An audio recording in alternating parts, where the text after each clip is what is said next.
Okay, what is up guys? It's Orion here, nagbabalik! Woo! So gaya na pinangako ko na I'm gonna be reviewing itong action figure na binili ko si Venom.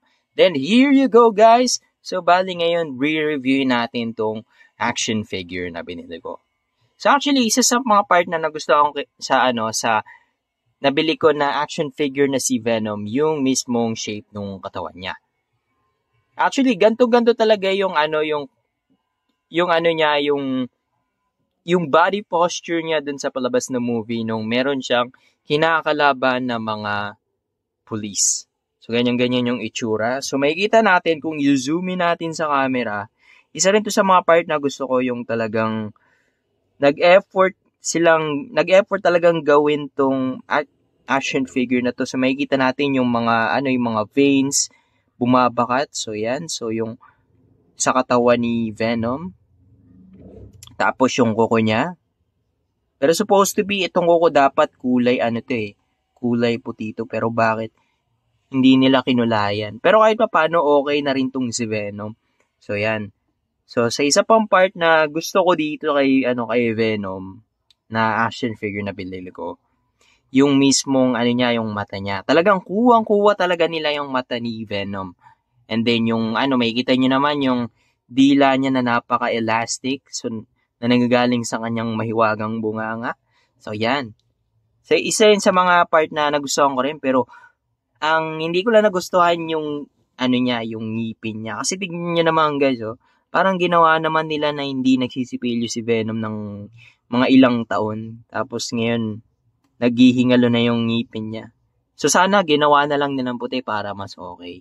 Tsaka sa isa pang part na hindi ko nagustuhan dito, yung mismong pagkagawa nila dito sa nasa dibdib ni Venom.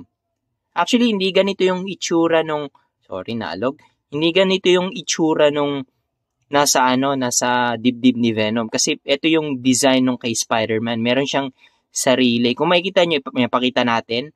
Pakita ko sa inyo. Bali, ganyan yung yung itsura yung nung nasa dibdib ni Venom. Hindi ganito na nakikita nyo ngayon. So, kaya medyo nadidisappoint lang ako kasi ang layo-layo. Pero overall naman, okay naman para sa akin tong nabili ko na action figure. Although may mga parts lang na hindi ko nagustuhan.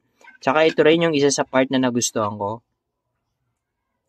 Ayan, so medyo nagasgas lang kasi hindi ko naingatan yung pagbabrush. Kaya medyo nagkaroon ng mga scratches. So ito yung yung staging platform para kay Venom. So para sa akin okay na rin to. So, yan. So, kaya pag kinabit natin, so, ganyan yung itsura niyan.